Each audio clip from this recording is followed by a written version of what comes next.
Dylan, you've been in a situation like Monroe got put in Saturday where you kind of just had to go out there mid-game. How do you think he did, given the circumstances of being put out there? I think he did great. He did great. He stepped up. He really showed no fear, no anxiousness when he was out there. I mean, he just stepped up in the moment and took care of business. I think he did great. Yeah, Dylan, you guys have ran the ball relatively successfully the last 2 weeks, especially this past weekend. What's been the key to success for you guys up front? I'd say just reverting back to our fundamentals. We're still not satisfied. I mean, we might have improved, but we're still not to our standard. But like I said, just going back to our fundamentals, trying to go back to the basics is the main thing. Great rumor out there that you guys' season's over now, that Brock Bowers is out. I'd like to just hear how you guys respond to that kind of narrative that's being passed around. Yeah, I mean, our morale, I guess, is good, but our whole philosophy is just next man up. I mean, we got some guys that can make some big plays, and they've got a big opportunity. So, just guys need to step up and take care of business. Yeah, you played high school football with Oscar Delp, obviously known him a while. What is he like as a player, friend, teammate, and what sort of allows him to go out there and sort of make plays for this team? Yeah, he's a really gutsy player. I mean, he'll go out there and he'll jump in the air. I mean, y'all have seen him do, front flips and stuff. So he's a really gutsy player. He does a great job of just coming to work every day and trying to get better every single day.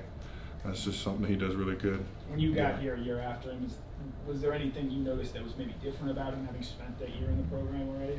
About him? Yeah, about Oscar. When I got here? Yeah. I was here before him. No, so. My bad. No, you're good. You're good. You're okay. Along the same lines as Chip's question, just how much do y'all use that as a rallying cry around, being without Brock, and is that something y'all discuss as players? Not really. I mean, not really. It's kind of just something that, it happens. It's football, so guys are going to get hurt.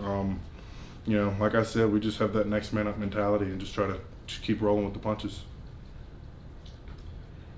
Dylan, you're obviously kind of a tough guy yourself, being a wrestler that you were.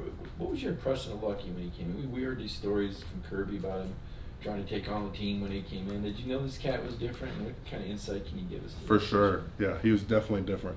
We do those skull sessions, and he talked about his brother, and that kind of said a lot to me about him, just how he wants to live every day for his brother. And, I think he really does do that. I think he approaches every day with the right mentality, and he does a great job of coming to work. He comes here every day and tries to get better. Today he hit somebody pretty hard and had a really good hit in practice, so he's doing good. Yeah, Dylan, you and Micah obviously are rotating in their guard. I'm curious, where are y'all's games similar and where are they different? Me and him? Yeah. Mike is a big, strong guy. So, I think that, we do a good job of coming with the power. I think we both, just have to continue to improve on our fundamentals and our footwork. Micah does an amazing job of striking people, and that's what Micah does really, really well, is strike people. So. Kirby talked about Monroe in a recent challenge that he gave him, and how much he's been rotating in with the ones. What have you seen from him over the course of this first half of his freshman season? We almost kind of treat him like he's not a freshman. Like, sometimes we'll get all mad at him or something because he'll mess something up, and then we realize, oh, yeah, he's still a freshman. Like, he's so advanced compared to, what I guess we all came in as, and he's really ahead of a lot of other people that probably he was compared to in high school, and we treat him that way. We treat him like he's kind of already a vet, but he's not. He's a freshman, so we got to remember that. He's got to remember that, and just remember that he's got to keep just rolling with those punches and those mistakes. State champion wrestler, what have you taken from the mat to the gridiron, just winning at wrestling? The main thing I would probably say is physically, I'd say hand fighting, but the other side, the mental side, I'd say the mentality of wrestling, just the grind of wrestling, cutting weight, having to go against another man for 6 minutes straight. I mean, that's hard to do, and I think just the mentality of growing up around wrestling has helped me a lot.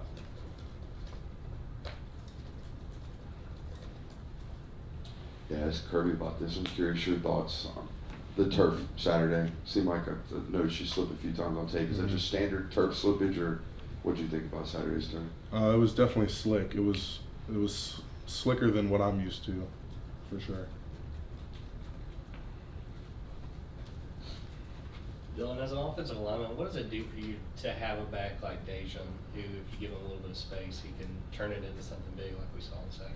It means everything, you know.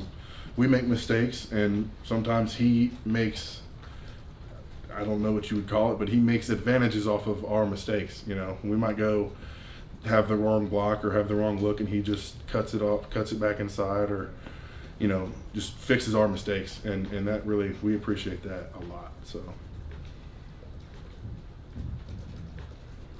Time for 2 more. Anyone? All right. Thank you. Thanks, Dylan.